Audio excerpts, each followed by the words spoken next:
কবরের আযাব তো দরকার নাই।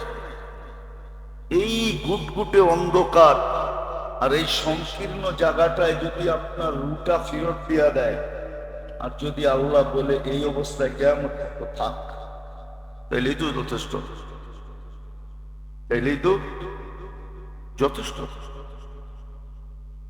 তাইলেই যথেষ্ট। আমি ভুলে গেছি এক আল্লাহওয়ালার নাম, আগের যুগের বড় প্রসিদ্ধ আল্লাহওয়ালা ছিল। তো ওনার বাড়ির পাশেই এক ব্যক্তি থাকতো যে কবরস্থানের কবর খোদাই করত। তো কবরস্থানের কবর খোদাই করত। তো একদিন ওনার মনে উঠছে যে দেখি আমার বাড়ির পাশে যখন ওকে জিজ্ঞাসা করে দেখি ও যে কবর খোদাই করে এই পর্যন্ত কোনো আশ্চর্যজনক কাহিনী দেখছে কিনা। হয় না, আপনারা জানবেন না, যারা রাত দিন ড্রাইভ করে, রাত গাড়ি চালায়, যারা এগরে বলে ডিস্ট্রিক্ট ড্রাইভার, ওদের কাছে মাঝে মাঝে অনেক ধরনের কাহিনী শুনতে পাওয়া যায়। ওরা রাত বেড়ায় গাড়ি চালায়, তো জঙ্গল মঙ্গল ছোট চিপা চাপা সব দিক দিয়ে চালাইতে হয়, ঠিক না? ওদের কাছে মাঝে মাঝে কাহিনী শোনা যায়। উনিও বলতেছে আমিও কাহিনী শোনার জন্য ওর কাছে গেলাম, যে ও তো কবর খোদাই করে আর বৎসরের পর বৎসর খোদাই করতেছে, দেখি ওর কাছে কোনো আজীব কাহিনী শুনতে পাওয়া যায়। একদিন যে জিজ্ঞাসা করছে, ভাই তুই তো কবর খোদাই করিস, তুই এই জীবনে কোনো আশ্চর্য কাহিনী দেখছস গুরুস্থানে? তো বলছে, তুমি যদি জিজ্ঞাসা না করতে তাইলে আমার বলার ইচ্ছা ছিল না, কিন্তু তুমি প্রসিদ্ধ আল্লাহওয়ালা, আমাদের সমাজে সবচেয়ে সম্মানিত, শুধু সমাজ না পুরো এলাকায়, তুমি যখন জিজ্ঞাসা করছো তাহলে আমি 3টা কবরের কথা তোমাকে বলবো। দেখবেন আজিমপুরে কিছু কবর রেডি থাকে, আগের থেকেই রেডি করে রাখে, যে লাশ এরকমও হইতে পারে কোন লাশ হঠাৎ আসা করবে, খোদাই করতে করতে টাইম চলে যাবে। তো বলে একবার আমি 3টা কবর রেডি করে রাখছি। তো প্রথম কবর খোদাই করছি, দ্বিতীয়টা করছি, তৃতীয়টা যখন খোদাই করতেছিলাম, তো খোদাই করার সময় আমার কবরের ভিতরে খুব গরম অনুভব হয়েছে।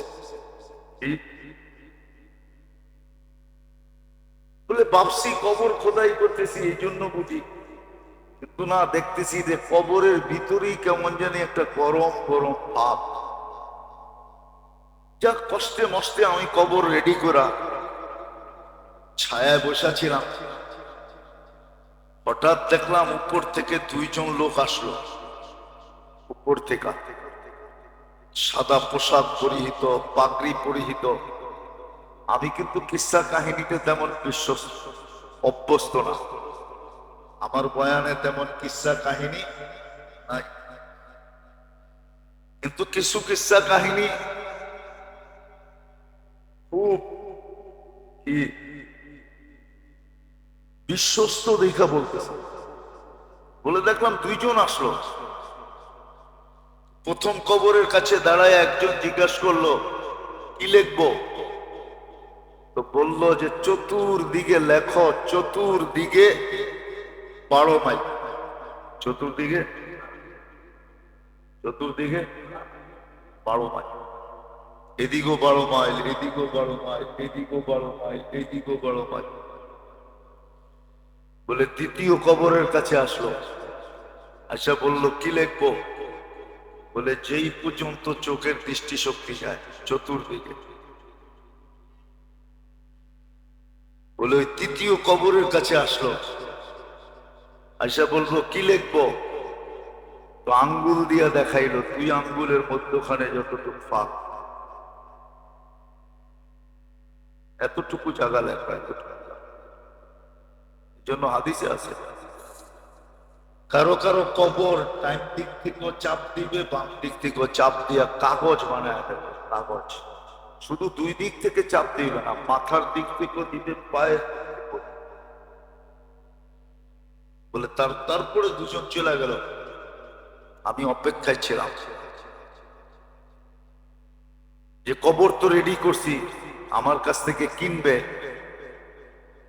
বলে। প্রথম লাশটা যখন আসলো, প্রথমটা আসলো, কবর দেখলো, আমার কাছ থেকে কবরটা নিয়ে নিল। কিন্তু ওইখানে লোকজন বেশি ছিল না, লোকজন বেশি ছিল না। খাট উঠানের 4 জন আর 1-2 জন লোক লগে ছিল। আমি জিজ্ঞাসা করলাম, ভাই দাফন কাফনে তো লোকজন অনেক আসে, একবারে গরিব মানুষ তো, একবারে দেখবেন গরিব মানুষের জানা যায় কেউ তেমন কিনা যায় না, গরিব মানুষ তো,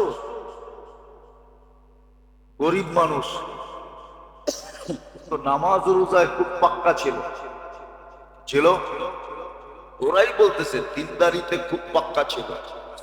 কিন্তু সমাজের একবারে গরিব মানুষ তো, এই জন্য কেউ আসার প্রয়োজন মনে করে নাই। শুধু আত্মীয়, আপন থেকে আপন আত্মীয়রাই আসছে, আর কেউ আসে নাই বলে চলে গেল। দ্বিতীয়টা বিক্রির জন্য আমি অপেক্ষা করলাম, দ্বিতীয়টায় আসলো।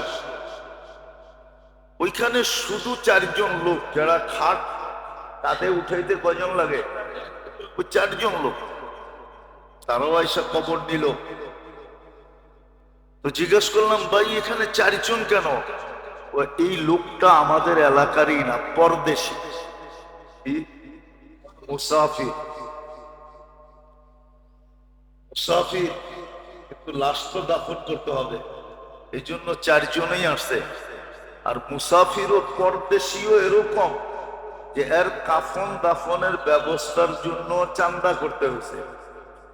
আমরা কিন্তু চান্দার মাধ্যমে তোমার থেকে কবর নিলাম, এই জন্য কেউ আর আসার প্রয়োজন মনে করে না, আমাদের 4 জনকেই পাঠায় দিয়েছে।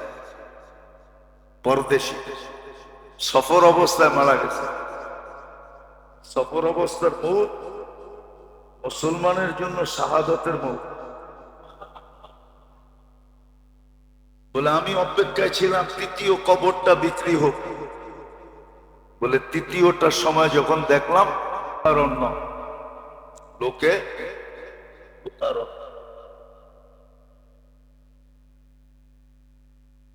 ওই যার জায়গা দেখাইছে এতটুকু, কতটুকু, এতটুকু। আমি জিজ্ঞেস করলাম, ওটা মহিলার লাশ ছিল। জিজ্ঞেস করলাম, উনি কে? ও আমাদের এলাকার সম্ভ্রান্ত ব্যক্তির স্ত্রী।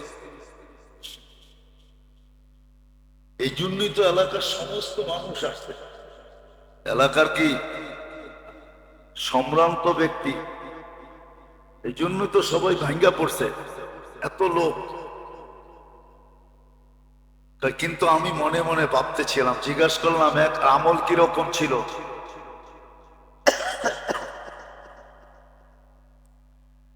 বলল, সম্ভ্রান্ত ব্যক্তির স্ত্রী, সম্ভ্রান্ত ভাবেই চলতো।